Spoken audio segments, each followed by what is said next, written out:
ఊరు వ్యాఘ్రనగరము ఉరగంబు కరణంబు కాపు కపిబరుడు కసవు నేడు గుంపుగా గనిట్లు గురిజాల సీమలో ఓగులెల్ల కూడి రొక్క చోట. ఊరు వ్యాఘ్రనగరమా? పులిపాడుకి ఇంత మర్యాదనిచ్చారా? ఊరగంబు కరణమా? బుద్ధులే కాదు, ఆ నాలుక చూస్తే పాము పోలిక కూడా కనిపిస్తోంది. ఏయ్ విషనాగయ్య, నువ్వు పాములాగే పొట్ట మీద పాకి శ్రీనాథుల వారి పాదాలకు మొక్కు, లేదా మహాప్రభో క్షమించండి, శ్రీనాథ మహాకవులు వారికి చెయ్యరాని అపచారం చేశాను. క్షమించండి, నన్ను క్షమించండి, క్షమించండి. నా మీద కొండవీటి ప్రభువులకు ఫిర్యాదు మాత్రం చేయకండి. కవీశ్వర, దయచేయండి, నా గృహానికి విచ్చేసి ఈ పూట మా ఆతిథ్యం స్వీకరించండి.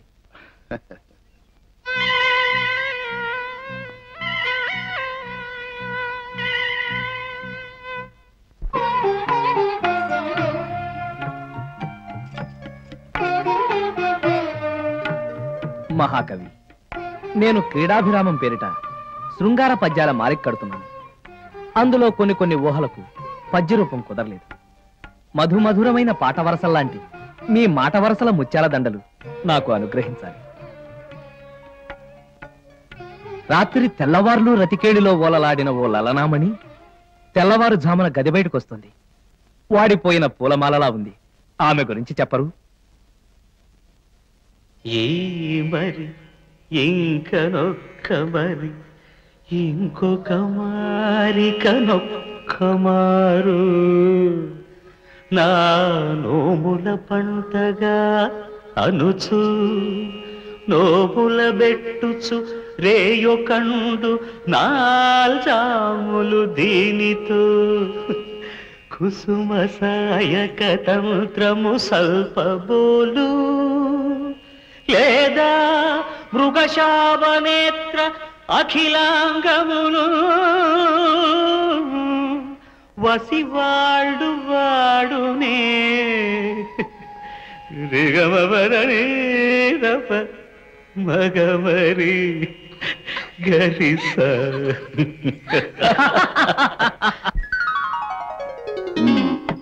ఇహ విద్వదౌషధం అని ప్రశస్తి కన్న శృంగార నైషధం నాకు ప్రాణప్రదం.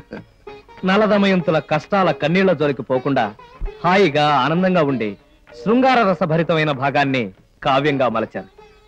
కానీ ఆ శృంగార రసాన్ని తాగాలంటే లేజవరాలు చెక్కుగీటిన వసవచ్చు బాలకు దండమునన్ కలగంగా నేర్చుని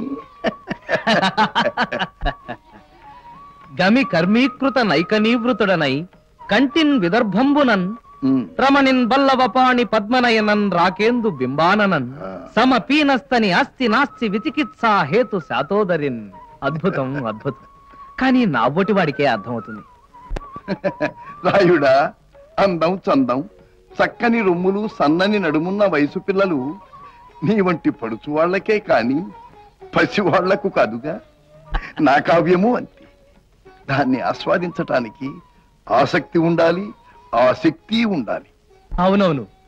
ఆ నల చరిత్రలో దేవతలు నలుడిని రాయబారిగా పంపడం, అంతఃపురంలో ఎవరికీ కనపడకుండా తిరస్కరణీ విద్య ప్రసాదించడం, అక్కడ నలుడి సరదాలు ఇబ్బందులు, ఆహా ఆహా, ఎంత రమణీయ కల్పన, ఎంత రమణీయ కల్పన. వానా వానా వెల్లువాయి కొండా కోన తుళ్ళిపోయి చెలియ చూపులే చిలిపి జల్లులై మేను తాకగా ఏదో ఏదో ఏదో హాయి.